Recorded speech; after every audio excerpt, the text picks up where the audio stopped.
To start, the Middle East is a complex place. Calling it the Middle East is controversial. I'm going to call it the Middle East for colloquial reasons, but just how calling it the Middle East is controversial, what countries are in the Middle East is controversial, and how they're treated is controversial. So there's lots to deal with here, especially because we're doing a topic like proxy conflicts. With that in mind, extemp is short. Usually you should only have a minute 30 for every point. So no, you're not going to be able to explain the world. But at nationals this year, I got a question about how Saudi Arabia's military modernization was impacting um something. And my whole speech was about proxy conflict. So it is possible, you just have to understand the information beforehand.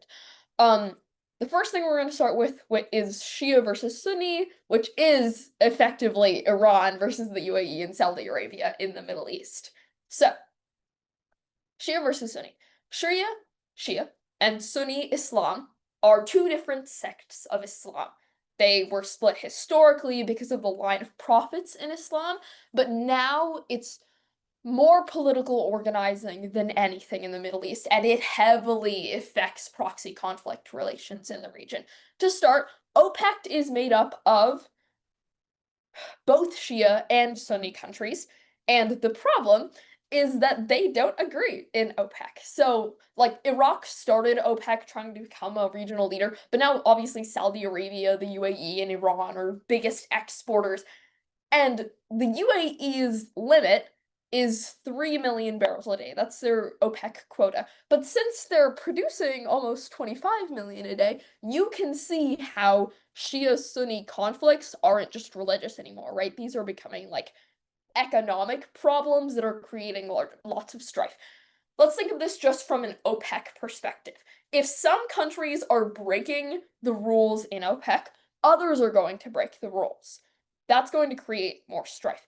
Um, from an OPEC perspective, the reason that there are quotas on exporting oil is because they want to reduce exporting to keep prices high around the world. Historically, OPEC has cut production or exporting to the West in order to get things that they want. So, if Western allies only on one side of the aisle, e.g., the UAE and Saudi Arabia, start increasingly exploiting, not only does that decrease Iran and others' ability to leverage the West, but it also kind of undermines their allyship themselves.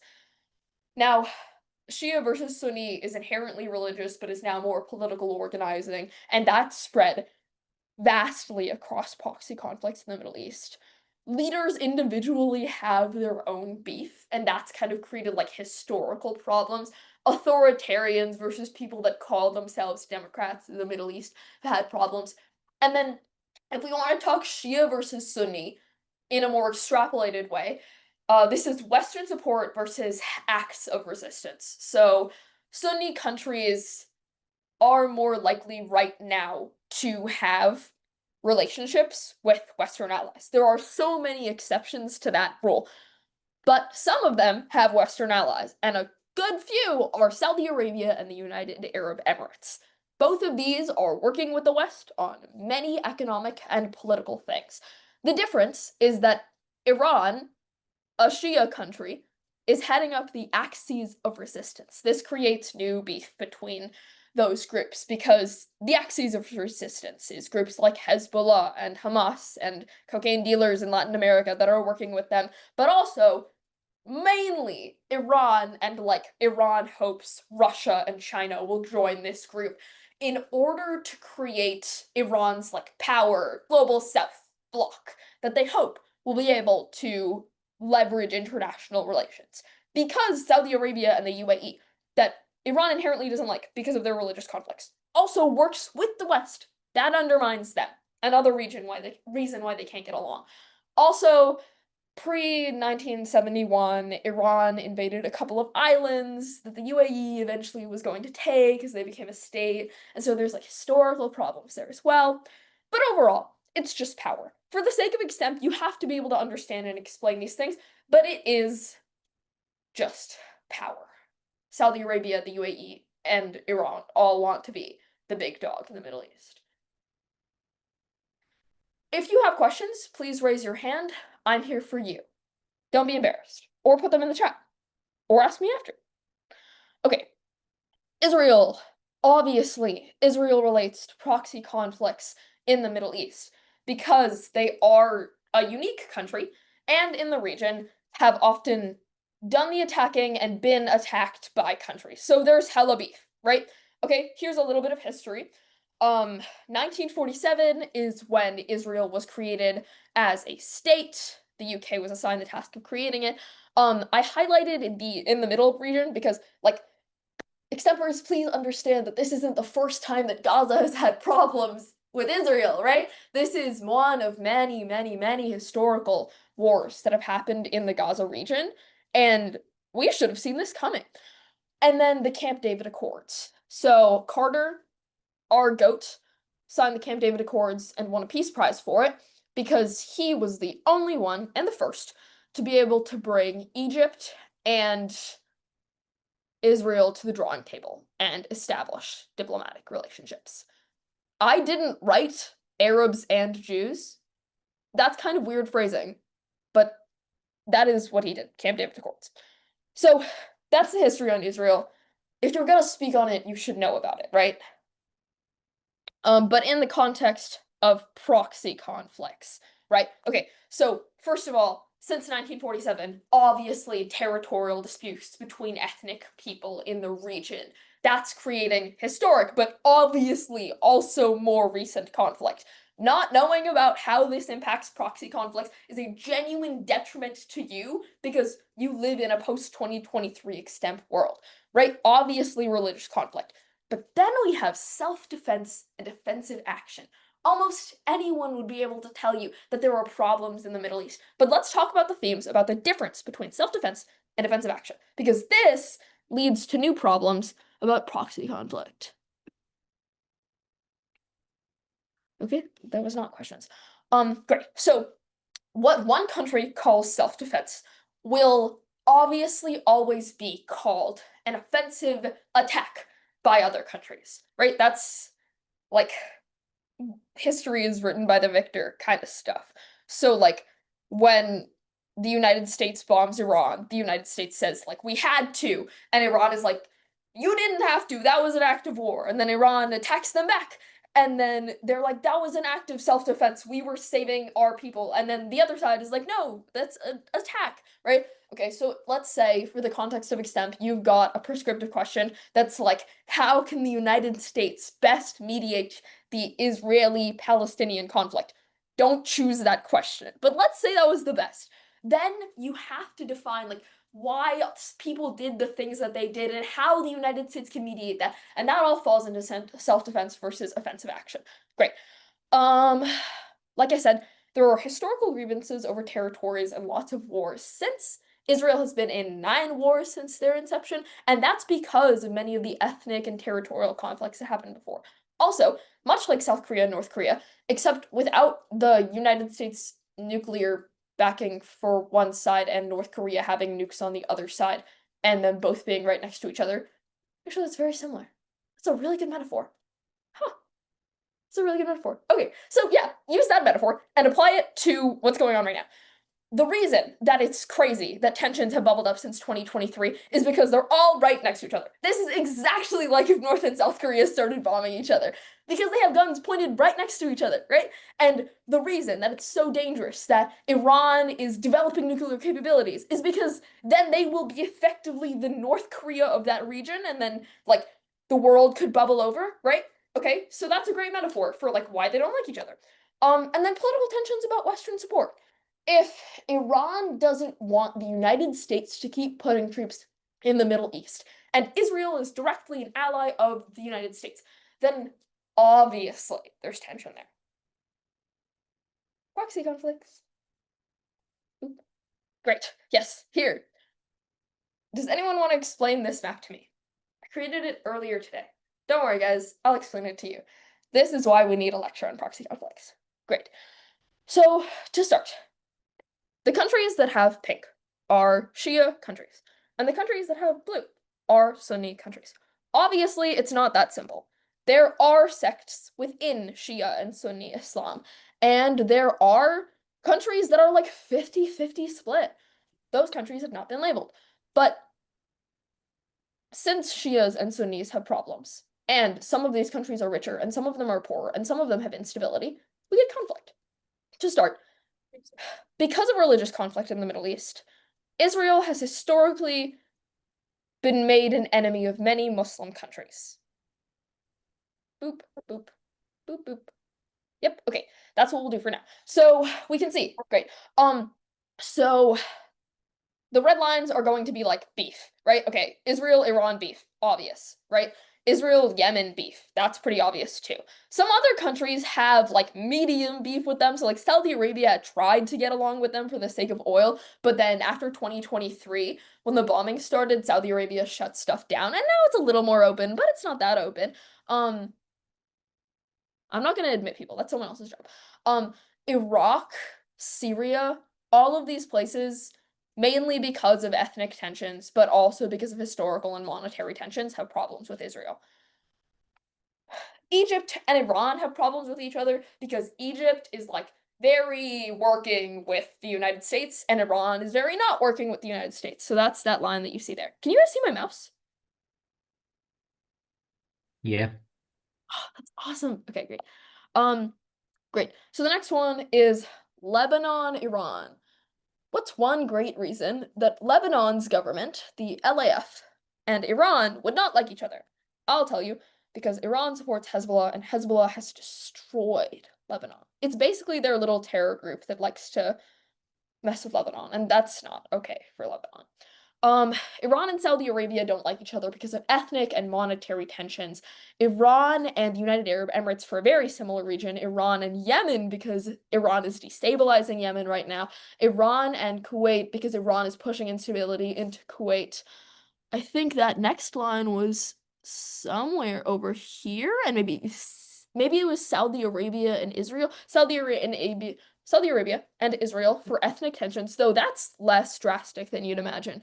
Um, Jordan and Israel because of their border disputes. Okay, and now we have yellow lines.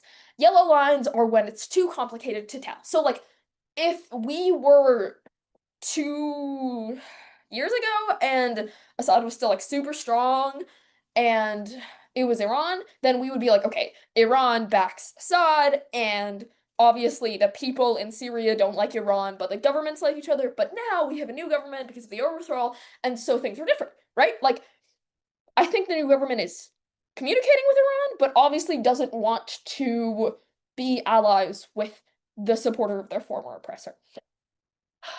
Turkey and Iran. These two countries don't like each other for very similar reasons.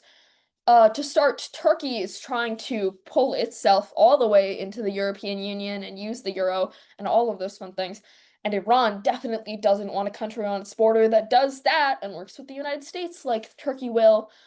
Um, Iran and Iraq are complicated because their leaders, in theory, should be friends, but there's so much instability in Iraq, and Iran is not even helping. Like, Iran is genuinely pushing for much of that instability, that that relationship is quite complicated because there's pros and cons there.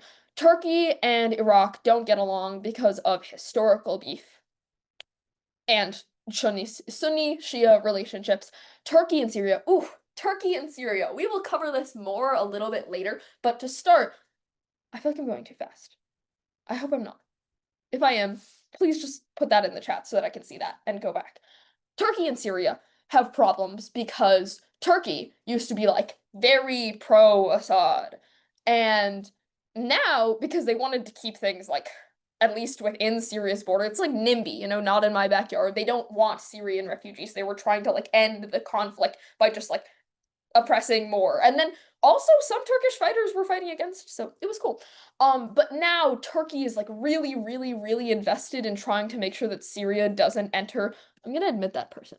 And so to make sure that Syrian refugees don't enter Turkish borders, they're sending a lot of people back, which is crazy. But they are like heavily invested in trying to build up this new government because Turkey can't take it anymore, which is fair. Um, Turkey and Israel. Ethnic territorial conflicts, economic conflict too, actually. Right.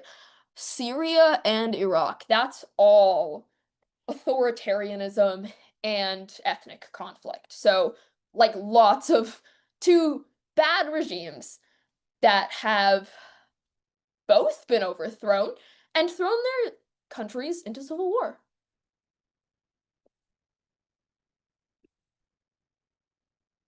Syria, Egypt, similar regions, as stated above. Iraq, Kuwait. Great. Okay, Kuwait historically doesn't like to have a lot of enemies. They're kind of chilling, but Kuwait does not like Iraq because Iraq is sending a lot of refugees to them. Iraq, Saudi Arabia. That's the Shia Sunni Iran Saudi Arabia thing. They do not F with each other. Lots of historical beef.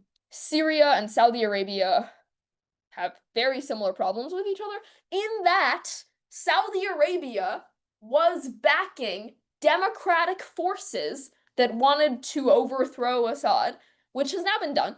So Saudi Arabia is probably more popular in the eyes of people in Syria, but there was still like a lot of state conflict at the time, obviously. Okay, now Egypt. Egypt is not immune to. Oh, okay. I will back up in a minute.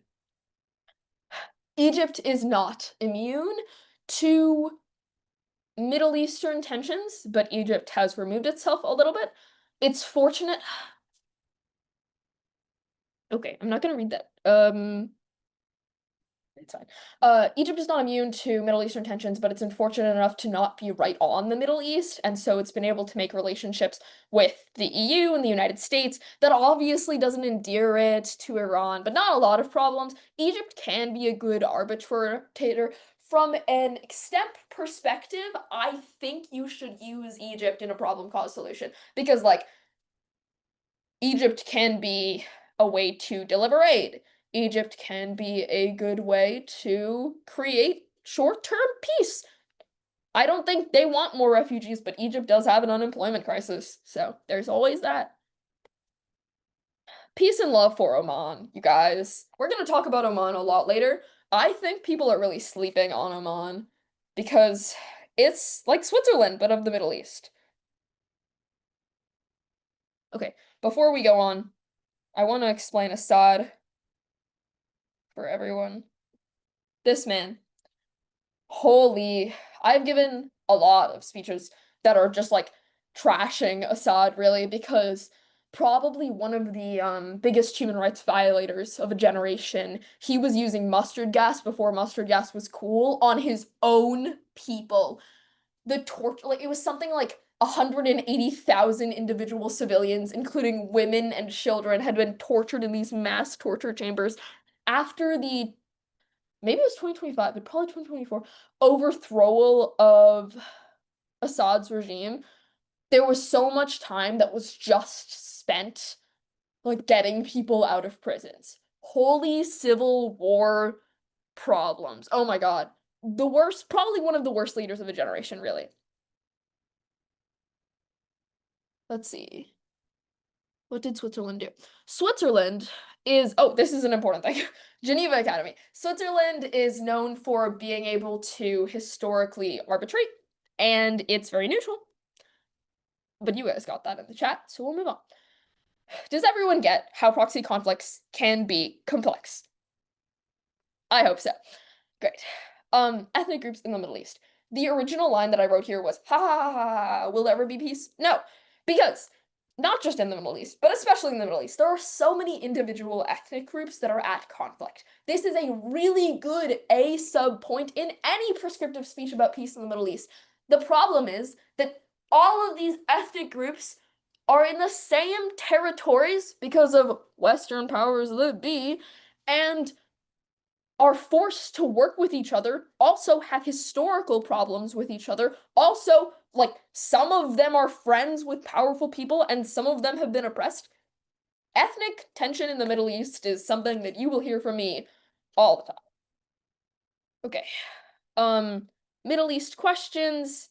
Please scan this slide yourself. We're gonna move on. Great. Okay. Some big concepts we need to talk about in the Middle East. Energy security. Middle Eastern nations are responsible for 39% of exporting, like, oil, which is, like, crazy, and, like, why they're so wealthy. Um, because OPEC rules were broken, that's leading to conflict, obviously not okay. From an American perspective, since some of you do DX or, like, domestic extemp, all of our counterterrorism efforts have created long-term ramifications in the Middle East and both endeared us and made us hated by many countries. That affects economic and political mobility in the region. So like, you know, going into Afghanistan, Guantanamo Bay, yeah. A lot of your questions are going to be if you get a question that's like, what are the implications of us going to Afghanistan? That's crazy. But you may get a question that would require you to have an understanding of the history of the United States' counterterrorism actions with other countries in the Middle East. The Iran nuclear deal. So Trump broke this one down after Obama made it, and now Trump is trying to do it again.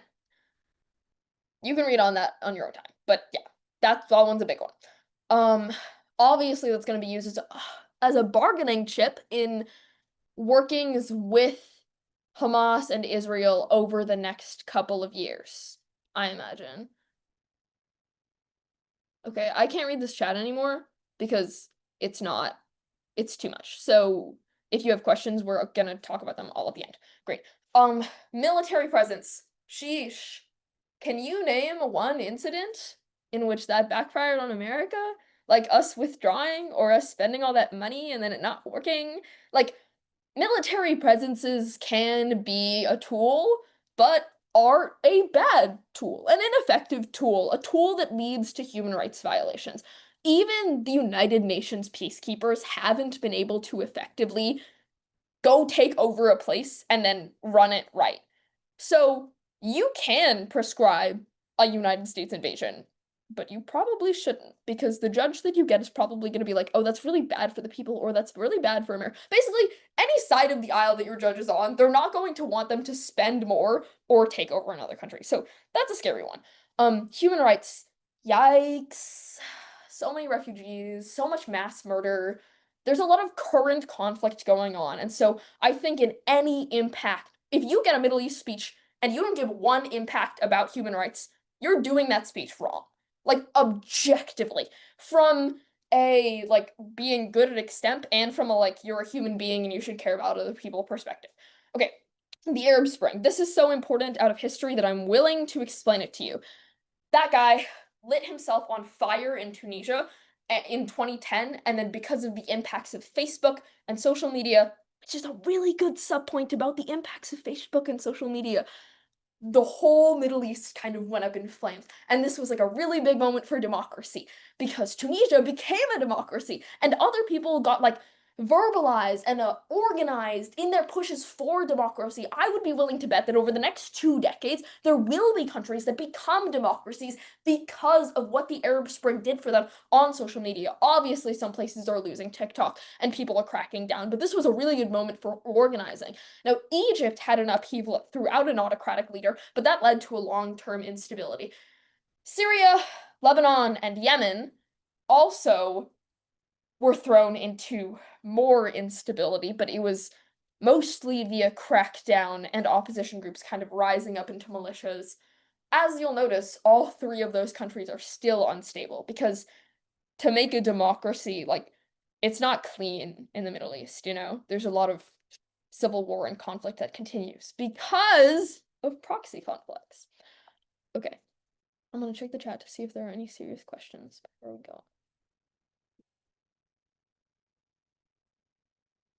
Okay. Great. Syria. So this is the first proxy conflict we're gonna talk about.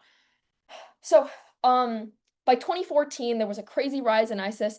Assad was like, I'm gonna kill all the people in my own country. I'm gonna be like a super bad person, like the worst person I could possibly be. That's him right there. No, that's not him. Oh my god, that's Al Shara. My bad. I have a picture of him later. But so Assad was like, I'm gonna be a dictator, and Iran and Russia were like, we can back that. And so then they started funding him.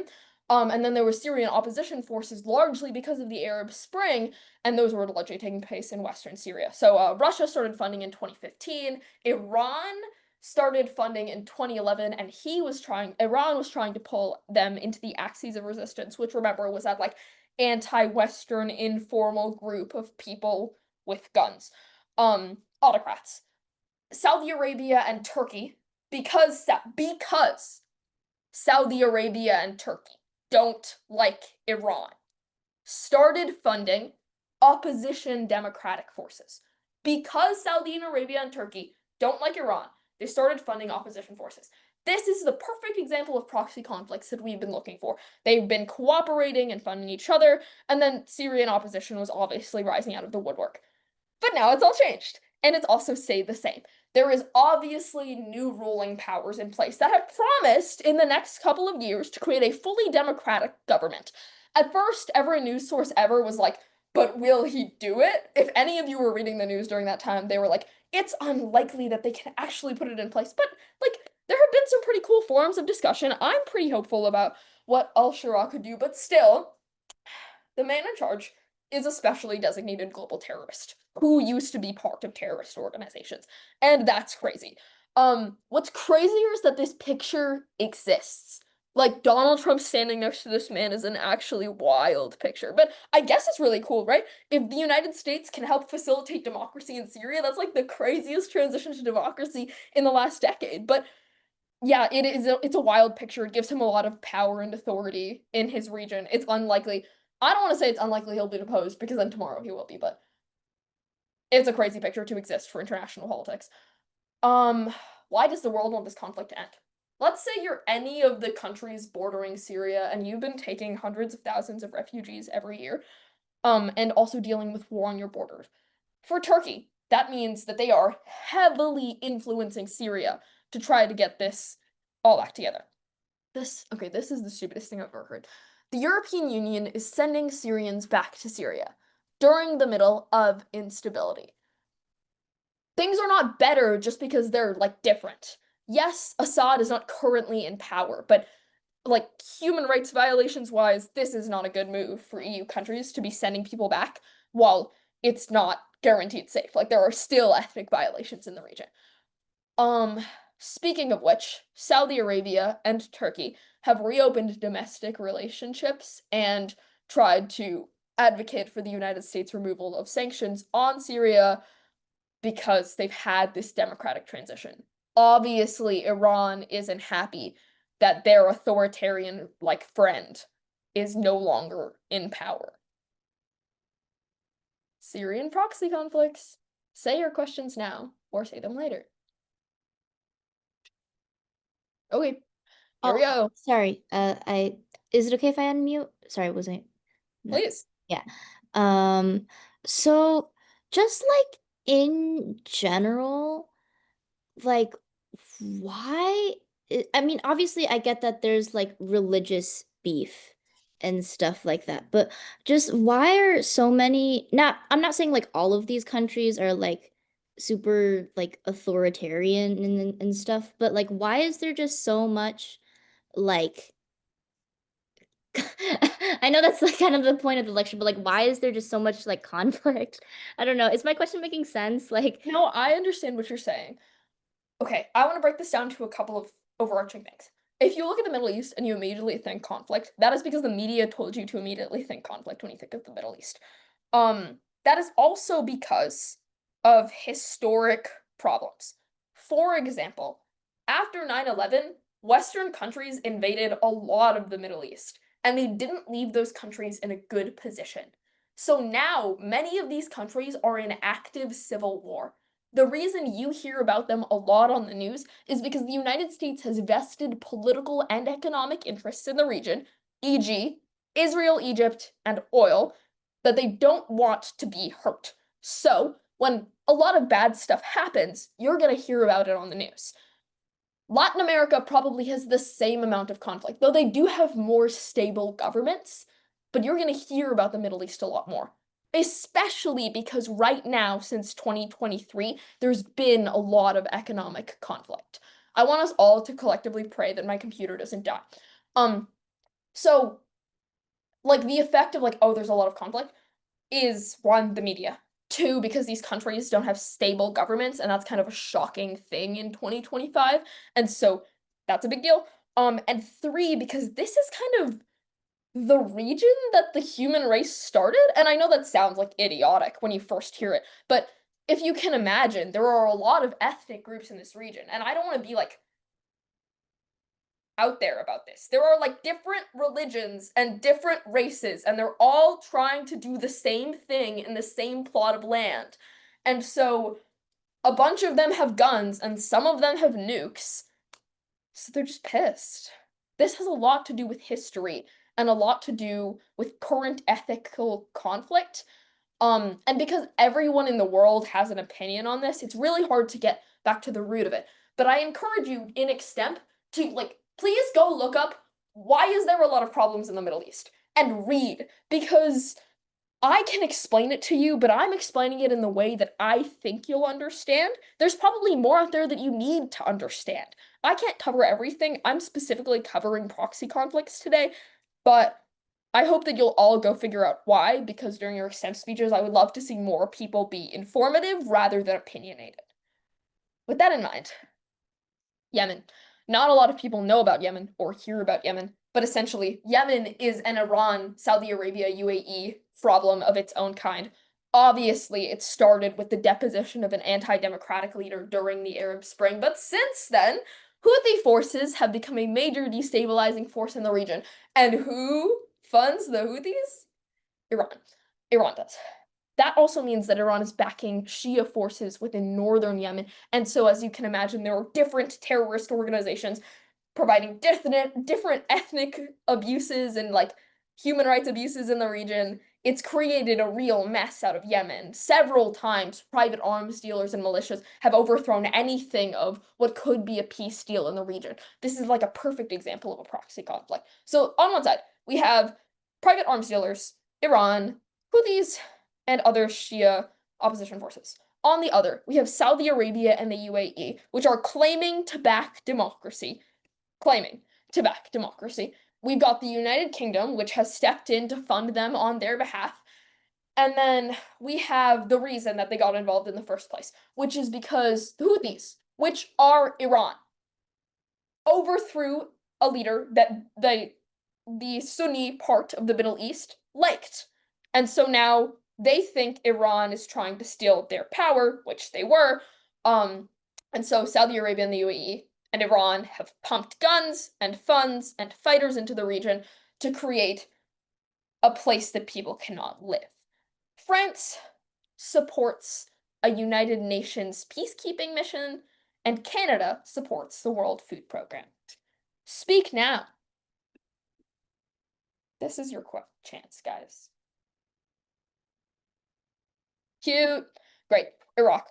People also don't know about Iraq, and that makes me sad because some of it are bad. Okay, so military operations by the United States in 2014, we spent a lot of money both trying to root out what we thought were entirely terrorists but ended up sometimes being weddings, and trying to rebuild with humanitarian assistance afterwards. Until US aid was cut, we were still doing things there, and now we are doing less, which is unfortunate. 19 countries provided 13,000 soldiers for what was called Operation Iraqi Freedom. And this ugly man in the corner is Saddam Hussein. This man is also a human rights violator that I give no respect to, and like everyone in the world should think is a horrible person. After he was hung by the tribunal in Iraq, people thought that there might be a transition to democracy, much like in Syria right now. People think that there will be a transition to democracy, but instead, Iraq fell into long-term disarray, which is what people hope won't happen in Syria right now. I hope you're seeing how there's both a web of countries and a web of history that will repeat itself, or hopefully not in this case. Some cute quotes are that they are an oil country without electricity. That kind of shows kind of the bad position that Iraq is in right now. And Obama did his thing with airstrikes. But now Iraq is still in a crazy position. So we've got ISIS trying to take over on one side because it's a very because and causing the instability in the region. The Turkish government, close to Iraq, really doesn't want any more refugees, and so they're funding Iraqi government members. Iran wants authoritarianism to rise, so they're funding only specific Shia forces in Iraq that they would like to win this conflict, which doesn't help the Iraqi government try to establish a democracy, which is what the Iraqi government is trying to do. There's obviously this Shia versus Sunni conflict between the UAE and Saudi Arabia and Iran that are funding things, and the Kurdish people. I will explain more about the Kurdish people later, but the Kurdish people are an ethnic group and they exist inside of Iraq. Questions, comments, concerns? Have I lost you guys? I think you're doing your best, and I mean, at least for me, this seems like a very complicated issue. So I think you're doing a great and entertaining job of covering it. But I Doing do my have a best. question. Thanks. I Yeah, appreciate that. yeah. Obviously, I'm explaining a complex topic today. Also, I think that like your slideshow is like very useful because I also think like very mind map kind of stuff. So the arrows are helping me understand like where the connections are happening. Like I get it. Like trust. Like I feel the vibes. Like I understand. I think we're vibing. I think I'm losing some of you on the complexities because you need to read more. Um, but I hope that I'm kind of effectively proving some points about how complex this is. So when people are like, Iraq is bad, like, who in Iraq? Who are the 8 individual groups in Iraq? Okay. Yeah. Anyway. Oh, yeah. So I did. So my question was, so like with Syria, we're seeing a turn to democracy right now, but what kind of like went different in Iraq that happened that just like turned them into like chaos, like you said? Okay, great. So that's a really good question. Iraq similarly deposed their leader and even had a coalition for the creation of a democracy. The problem that happened here, that happened in the DRC several times, is that the implementation of a democracy plan is much harder than the creation of a democracy plan. So, oftentimes, and unfortunately, what my guess is for the future of Syria is that rival factions within whoever the most powerful group is, which is currently Al Shara's group, will break off and start the civil war. That's exactly what happens in almost every civil war in which there's tries to be a transition to democracy. Usually, what needs to happen in order for there to be a transition to democracy is that like an ally that is democratic is like, yo, this is the way. And they have some pretty solid democratic infrastructure to start. I'm cautiously optimistic for Syria, but Iraq did really fall to rival factions and ethnic conflict. And I'm glad you guys understood the parallel there. I thought Okay, your slides were really funny, like the sparkles and like everything. It was really funny. awesome sauce. Great. Lebanon. I'm so scared that this is gonna die. It might. That would suck. It's not going to. Okay, Lebanon. This is a really, really obvious example of a proxy conflict because we've got Hezbollah, which is Iran, a terrorist organization abusing the Lebanese people, part of the axis of resistance, versus the Gulf countries and Israel. Gulf countries and Israel are two separate forces, by the way.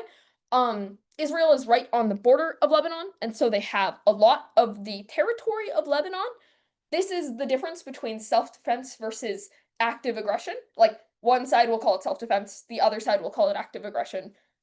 Your opinion lies almost nowhere because we're all teenagers and we should be citing our sources instead of giving opinion. Um, the United States supports the Democratic Fighting Forces, which is the government in the region, the LAF. Assad backed Iran, which is Hezbollah in Lebanon, right? So, like, many authoritarian, basically just Iranian powers. And then Israel also has, like, a massive chunk of their landmass. And the Gulf countries don't like Iran. That's what's happening there. In almost every case, you'll find that it's Saudi Arabia and UAE, Iran, the United States supporting the Democratic backer. The Gulf countries don't really care about democracy as long as they're anti-Iran. Okay. The Red Sea. So, obviously, we've all been hearing about the Red Sea more since 2023 because rich people have investments in the Red Sea, and the Houthis take advantage of that by bombing it. Every time you hear about bombing the Red Sea, millions and billions of dollars of goods are being lost, which is why everyone cares so much. And lots of countries have contributed to Operation Prosperity Guardian. Let's say you get a prescriptive question, if this all starts up again, which would suck, about like how can the United States best reduce the bombing in the Red Sea? You use Operation Prosperity Guardian. You use that, and you create a framework for more protection of goods in the Middle East. You can also give a point that's just like, hey, maybe we should work on this conflict. If like a prescriptive question is asking you to treat a symptom of a conflict, you should probably have a point that's like, we should treat this conflict, right? That's rough if you don't. The UK and France are contributing to trying to protect their rich stuff. Yeah, that's a pretty good description of what's going on there. The Houthis are just using the region to like get attention, essentially, for Iran. I'm just wondering what's with the dinosaur like on the slides. That's all me. A couple of things that we should talk about in terms of proxy conflicts with terrorist organizations that Iran likes to fund. It is not an unpopular opinion in Washington, which is to say it's a popular opinion in Washington, that Iran is the single greatest threat to Western security.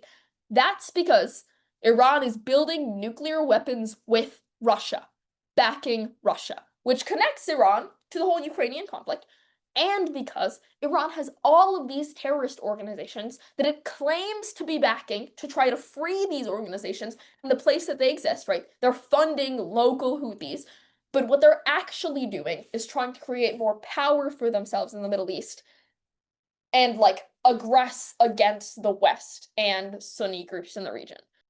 This country is killing it in some ways and definitely not killing it in others. We've discussed how Turkey is a self-centered country. Turkey wants to protect its own borders. Turkey does not want more refugees in its borders, which is why it's doing stuff in all of the countries on the right-hand side. Now, who can tell me what's going on in BH? Bosnia. Okay. Wait, Yeah, go oh, ahead. like currently, well, I mean, recently, I guess you had like the Bosnian Wars. I didn't know that was related to like Middle East conflicts, but more so like the tensions between the Muslim Bosniaks and the Orthodox Serbs, Okay. and like how the Serbs were involved with supporting one faction in there, and then I don't know who supported the Bosnians actually. Awesome. Can you guess? No. Oh, Turkey. Solid. Okay, so anywhere that there's a Muslim conflict in the world, and that includes places like Indonesia and here, you're gonna see countries like Turkey, Iran, Saudi Arabia, the UAE get involved. So yeah, Turkey's been freaking it up in all of these countries, mostly because they want more power, more economic prowess, or they don't want anything in their borders. Turkey wants to be him, but Turkey is not him. Like, Turkey wants to be the Iran, UAE, Saudi Arabia of the Middle East, but Turkey is not him. Turkey's not even him in Europe, and they're trying to be. Like, Turkey is obviously trying to enter the European Union and establish themselves as a richer nation, but they have some pretty fatal economic woes right now. So that's kind of stopping them. Okay, the Kurdish people. I need you guys to understand the Kurdish people, because you will get a question about this in a semifinal round. The Kurdish people are a stateless nation. If you ever took AP Hug, you know what I'm talking about. They're a group of ethnic people that are entirely separate from others, that are also Muslim, but entirely separate, and they don't have a country. Back in 47, when Israel got a country, there was talk of giving Kurdish people a country, but they never got one. So now the Kurdish people are in all of these different countries fighting for autonomy. The PKK, which is the Kurdish People's People's Party in Turkey, genuinely gets bombed by their government. Yes, there is tension between the two, but Turkey bombing like children in their own territory, which some of them are for like all intents and purposes Turkish people, like that's a huge human rights violation. But also the Kurdish people themselves are a huge point of ethnic conflict in the region, and they impact all of these countries that you see here. In Syria especially, Syria's like democratic promise is that they're going to include all ethnic groups, right? The Kurds are one of them. Refugees. I have a question about the Yep. Kurds actually. Cool. Um, Let's hear it. so I'm curious, like, because you showed that map of like how many different ethnic groups there are in the Middle East. So like, uh, why in particular? Like, I mean, I get that there's a lot of Kurds, but like, why is it particularly a point of contention that the Kurds are stateless, where like other ethnic groups might not have their own like nation state, for example, like the Druze? The Kurdish people are a larger group of more militantly minded people who are currently looking for a state. Because the Kurdish people are in all-out war with Turkey, they get a lot of news coverage, and therefore they get a lot of question coverage. You're gonna be hearing about the Kurdish people more than you'll ever hear about Oman, which is a tragedy for Oman.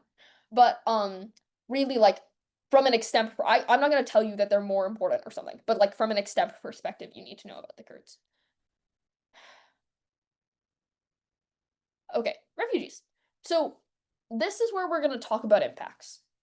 If you're confused on how to do an impact, start with things that make you sad. Because the point of an impact is not to further the implicit substructure of your question or to create more analysis, but to prove why your point is important.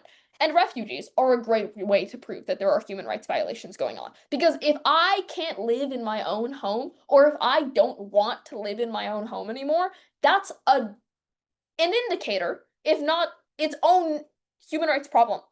On the left-hand side, we have a lot of countries that are currently exporting refugees at an exponential rate because of their own instability. And on the right-hand side, we have countries that take a lot of refugees. Do you guys see how it's a problem that Lebanon and Iraq are on both of these lists? Like, if Lebanon is super unstable, but then they're also taking Syrian refugees, that creates more ethnic and monetary instability. I think it's important that you guys understand, like, refugees aren't just like people that show up and then, like, I guess if you listen to some news, kill people, or if you listen to other news, are just like a burden on society. Like, refugees become their own ethnic group in the United States and other countries and contribute to the economy. Um, they can contribute to instability because sometimes they do create an economic burden on the world, but they can also contribute to development or create new burdens on development. They're obviously a labor source in every scenario. There are human rights violations against against refugees in so many countries in the Middle East. You would be hard pressed to find one that there isn't, because like even like countries that you would consider like developed in the Middle East, just don't give them rights. They're just like, you can't ever become a citizen, and also no house, and you work where we tell you to. Labor camps. Like, refugees get human rights violations AF. Overpopulation, underpopulation, brain drain. Brain drain is when all of the smart people, or all of the people from a country leave. And those are the symptoms and effects of refugees. So, the next thing we're going to talk about is foreign policy more generally. And we're going to start with hegemony. Can you see how Iran, Saudi Arabia, and the UAE have decided to destroy the Middle East just trying to get power? Like, they pour infinite sums of money trying to pressure the organized governments of specific regions to one direction or another.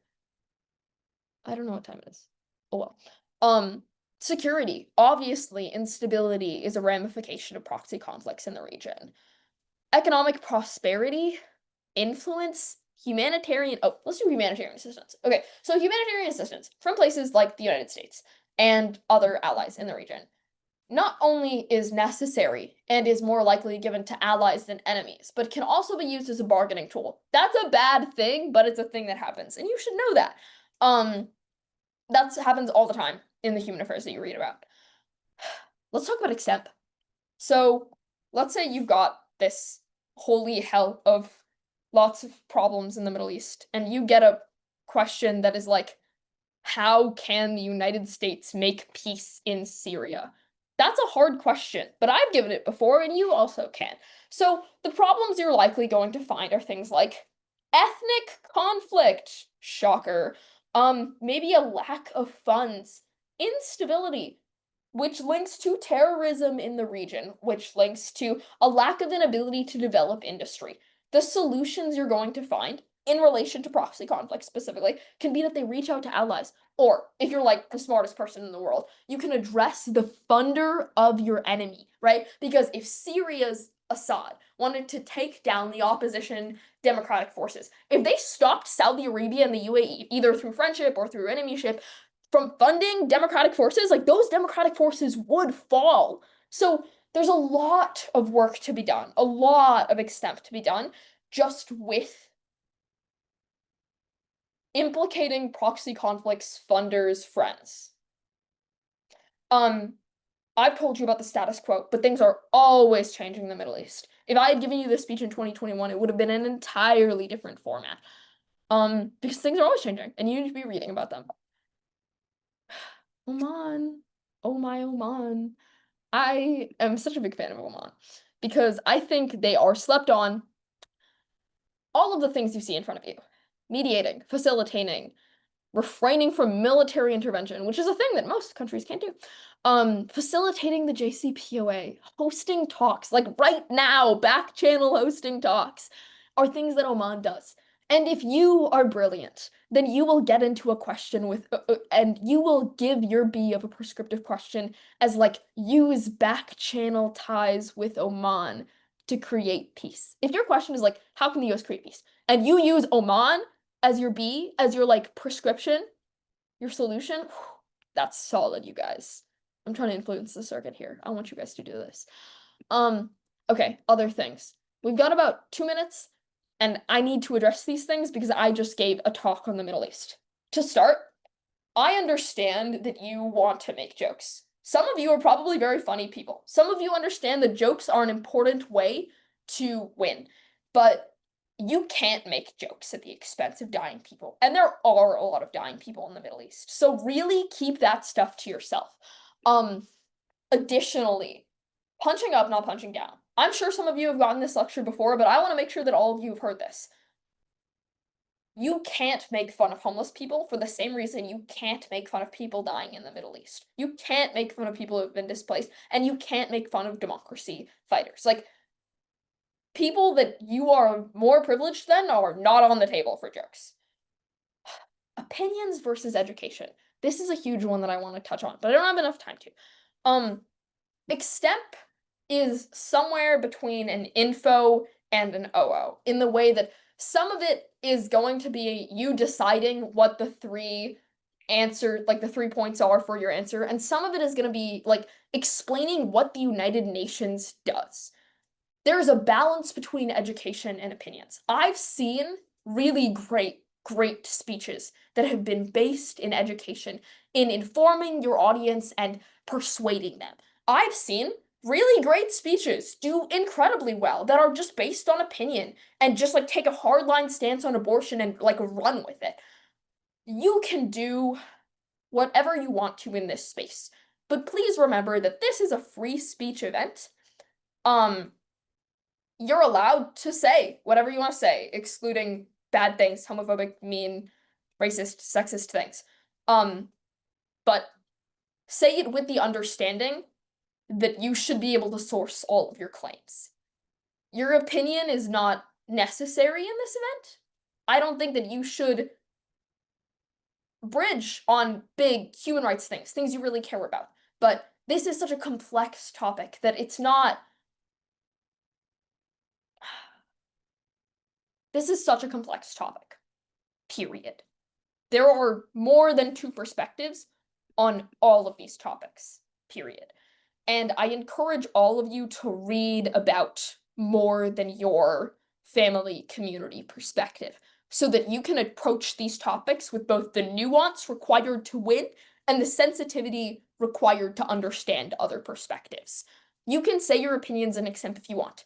That is your right. And you can educate if you want. That is your right. But I encourage you to find a middle ground that both propels your extemp and your speeches as a human being.